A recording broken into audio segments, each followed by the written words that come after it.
Okay, ninakusalimu katika jina la Kristo na matumaini tena mzima na unaendelea vizuri na jina la Bwana linatukuzwa katika maisha yako.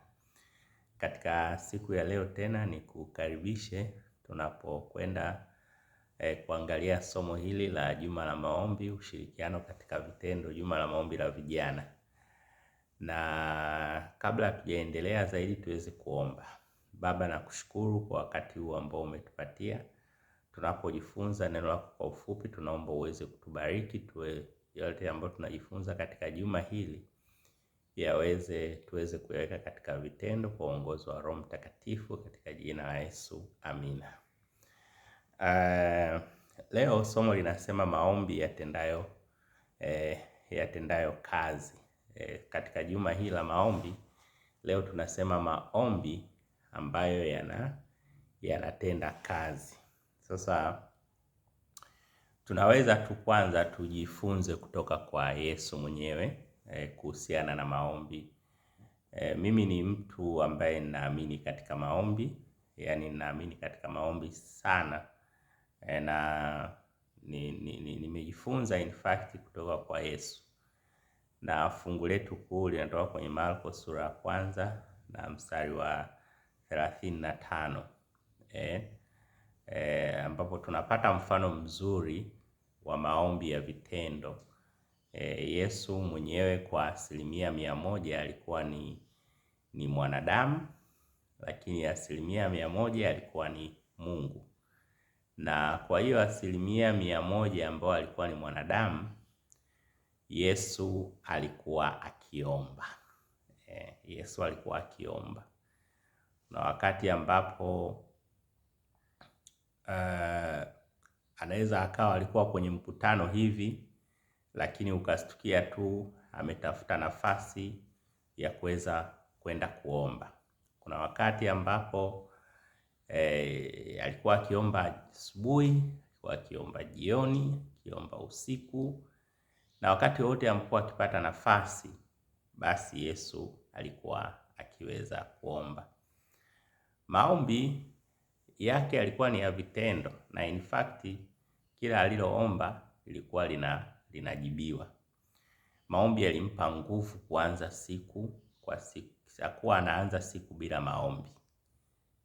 Alfajiri na mapema alikuwa anaamka anaomba, anajikabidhi mikononi mwa Mungu, kwa maana alikuwa akitegemea uongozo wa Roho Mtakatifu, akimtegemea Mungu. Na hakuwa tu akiomba kwa ajili yake mwenyewe, alikuwa anaombea wanafunzi wake, alikuwa anaombea wale wote ambao anaenda kuwahudumia.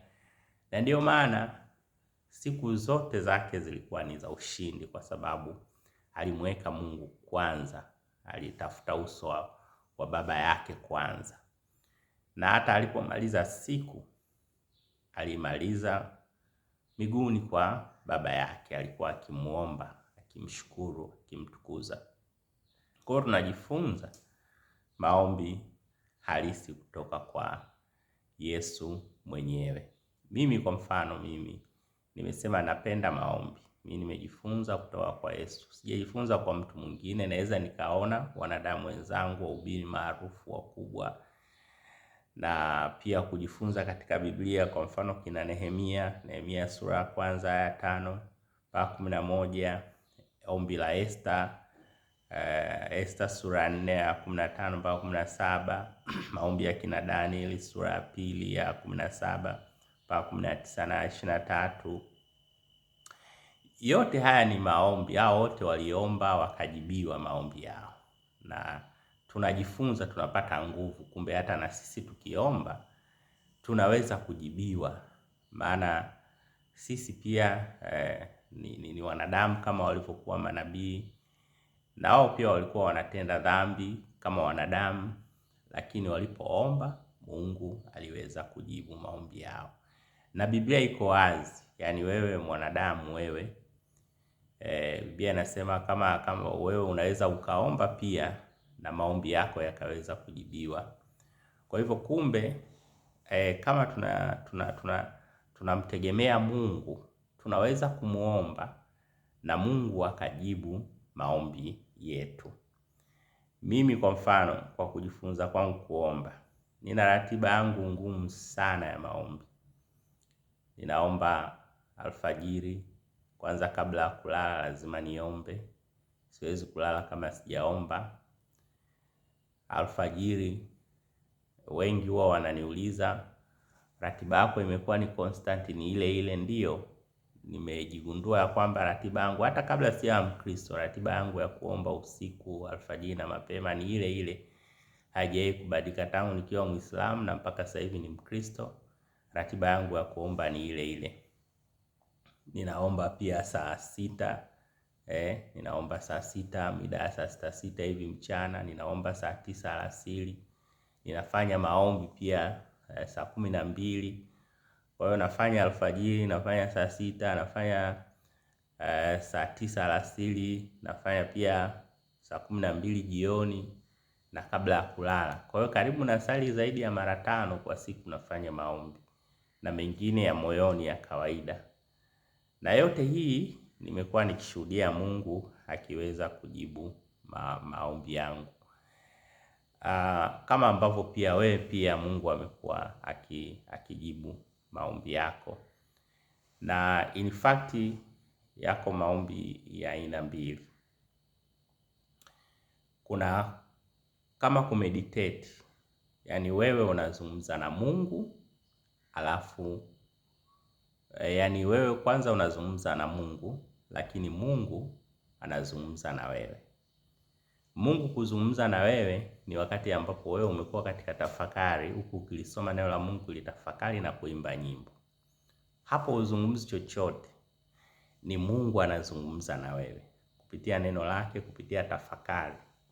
Ni Mungu anazungumza na wewe. Na wengi njia hii hawaitumii sana. Wengi huwa tunatumia njia moja ya sisi kuzungumza naye, kumwambia mambo yetu.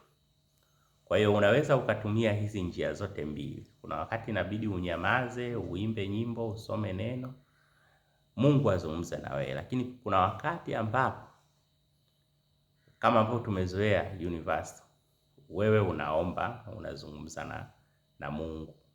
Yaani wewe mwenyewe ndio unamwambia Mungu mambo yako. Lakini vizuri kuruhusu Mungu azungumza na wewe kupitia tafakari hizo, meditation.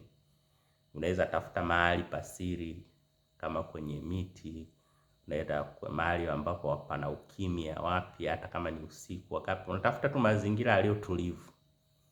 Unaimba nyimbo, unasoma neno, unaacha Mungu azungumze na wewe. Na hiyo nyingine ambayo wengi tumeizoea ya kutamka, kusema mambo yetu kwa Mungu. Zote hizi ukizitumia utaona baraka za Bwana. Na mimi huwa wakati mwingine natumia hizo zote, wakati mwingine naimba tu, ninaomba tu. Na nimeona Mungu akijibu maombi mengi ya kwangu mwenyewe na ya marafiki zangu. Kwa mfano hivi karibuni kuna mtu mmoja alikuwa ana changamoto ya kupata mtoto. Niliomba naye mwaka jana. Akanitumia ushuhuda, alipata mtoto. Na hili la watoto nimekuwa nikiombea wengi wakipata watoto. Kwa hiyo hayo ni moja ya maombi ambayo yanafanya kazi. Na wewe pia ukiomba Mungu anajibu. Na kumbuka, kinachojibu sio kuombewa na mhubiri mkubwa ama kwenda kwa manabii unahangaika huko na huko. Siku hizi kuna watu wanahangaika, wanakwenda huko na huko kutafuta manabii, kutafuta nani. Sio hivyo. Maombi yanayojibiwa ni imani yako wewe kwa Yesu. Imani yako wewe kwa Yesu. Ndio maana hata wewe mwenyewe unaweza kuomba maombi yako yakajibiwa. Yes, kuna watu wamepewa hivyo vipawa vya kuombea na nini, lakini kinachojibu maombi ni imani yako kwa Yesu. Unakumbuka Bartimayo aliambiwa na Yesu, imani yako imefanya nini? Imekuponya. Kwa hiyo ni imani yako ndio inayojibu maombi. Imani yako ndio inayojibu maombi. Na tujifunze kutoka kwa Yesu. Aliamka alfajiri. Wakati mwingine kulikuwa na mikutano katikati ya watu, anatafuta mahali, anajificha, anaomba. jioni kabla hata ya kupumzika alikuwa anaomba, kabla ya kuanza siku alikuwa anaomba. Anatafuta nguvu kutoka kwa Mungu. Kwa hiyo hatua ya kwanza maombi, uwe na maombi yako wewe mwenyewe binafsi. Haya maombi binafsi yana ushindi sana. Alafu ndio maombi ya familia, maombi ya jumuiya, maombi ya kanisa wapi. Lakini la kwanza maombi ni maombi yako binafsi. Ukiwa na maombi binafsi wewe kama wewe, hiyo ndio ushindi wako. Yesu alikuwa na maombi yake binafsi, akiomba yeye mwenyewe, lakini kuna wakati alikuwa akiomba na wanafunzi wake na watu waliomjia. Kwa hiyo na wewe pia jifunze kuwa na maombi binafsi. Haya ndiyo maombi yenye ushindi, haya ndiyo maombi yenye nguvu, ndiyo maombi ya vitendo. Maombi yatendayo kazi na yanafanya kazi vizuri, maombi ya namna hii. Nimalizie kwa kusoma hii nukuu. Inasema Yesu kama binadamu alinyenyekea mbele za kiti cha enzi cha Baba hadi ubinadamu ulipopokea nguvu ya mbinguni inayounganisha ubinadamu na uungu. Tumaini la Vizazi Vyote, sehemu ya kwanza, ukurasa wa 342. Pia ukurasa wa 341 unasema hakuna mtu aliyekuwa na kazi na majukumu mengi maishani kama Yesu. Lakini licha ya hivyo alikutwa akiomba. Yaani Yesu alikuwa na majukumu mengi, shughuli nyingi kwa siku, lakini alijikuta akipata nafasi ya kuomba.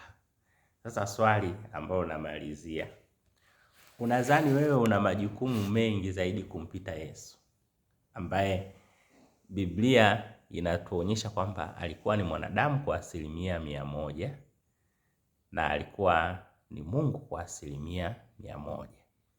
Lakini katika ubinadamu wake kwa 100%, kumbuka alikuja hapa duniani kwa ajili ya kutuletea si ukombozi, na ratiba yake ilikuwa ni ngumu, na hakuna mwanadamu mwenye aliyekuwa na ratiba ngumu kama Yesu mpaka sasa. Lakini alikuwa na muda wake wa maombi binafsi. Ndio maana nimekuambia kwanza tafuta muda wa maombi binafsi.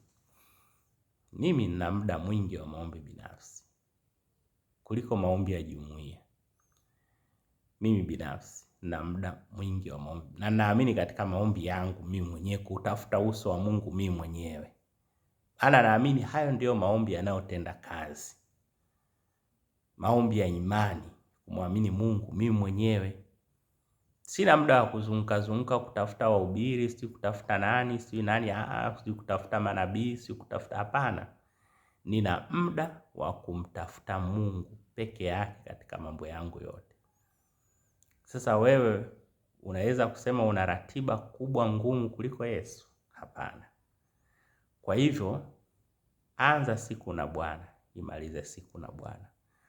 Ukipata nafasi katika ubize wako, hata ukiwa tu umekaa ofisini unaendelea na shughuli zako, moyoni unaomba. Sio lazima upige magoti, moyoni tu unaomba. Ukiwa unaendesha gari, popote pale, katika mazingira yote, sio lazima upige magoti, lakini moyoni. Na sio lazima ufumbe macho katika mazingira ya kazi na watu wengi. Unaweza ukawa unaomba tu moyoni mwenyewe, kimoyo moyo, kwa dakika hata 2, hata 1, hata kwa sekunde. Mungu anasikia. Kwa hiyo ukiwa kazini, ukiwa kwenye biashara, ukiwa wapi, hata ukiwa gerezani, ukiwa hospitalini, nimebahatika kuomba na wagonjwa, ukipata nafasi hata kwa sekunde katika mazingira haya ya watu wengi na ubize na shughuli zako bize, bado unaweza kufanya maombi, bado unaweza kuzungumza na Mungu. Sio lazima upige magoti, hata kama unaendesha gari, hata kama uko ofisini, mazingira hayaruhusu kutafuta sehemu private, bado unaweza kuzungumza na Mungu. Bado unaweza kupata nafasi ya kufungua moyo wako, maana Mungu anaangalia moyo. Sasa usishughulishe na mambo mengi, changamoto nyingi ambazo zinakukumba katika dunia hii. Nilikuwa naongea na mama yangu jana hata leo nimezungumza naye, huwa namwambia tu neno moja tu kumtia moyo. Namwambiaga wewe ni mtu wa maombi na unaomba sana. Sasa haya mambo mengine ya changamoto ya nini zingine sometimes tunapitia, wewe kazi yako ni kumuomba Mungu tu. Yaani uwe kama Hana yeye alikuwa anaomba tu, mwisho baadaye akapata mtoto. Kwa hiyo na jukumu tulilo nalo kubwa katika changamoto na shughuli mbalimbali tulizo nazo, hata nawatia moyo sio mama yangu tu na marafiki zangu wengine wote, pata nafasi ya wewe mwenyewe hata kwa sekunde kuzungumza na Mungu. Hii quotation imenitia moyo sana. Hakuna mtu aliyekuwa na kazi na majukumu mengi maishani kama Yesu, lakini licha ya hivyo alikutwa akiomba. Mambo magumu unayoyapitia yasikuumize kichwa. Wewe omba, zungumza na Mungu na Mungu atajibu maombi yako. Kwa hiyo Bwana akupatie nafasi ya kuwa na maombi binafsi, maombi ya familia, maombi yayo ya kanisa. Bwana akupatie nafasi haswa ya kuwa na muda wako binafsi wa kusoma neno na kulitafakari. Bwana ailinde familia yako, alinde watoto wako. Bwana alinde shughuli zako na azibariki. Bwana akutendee yaliyo mapenzi yake katika maisha yako. Tuombe. Baba, nakushukuru kwa wakati huu, nakushukuru kwa ajili ya rafiki yangu huyu.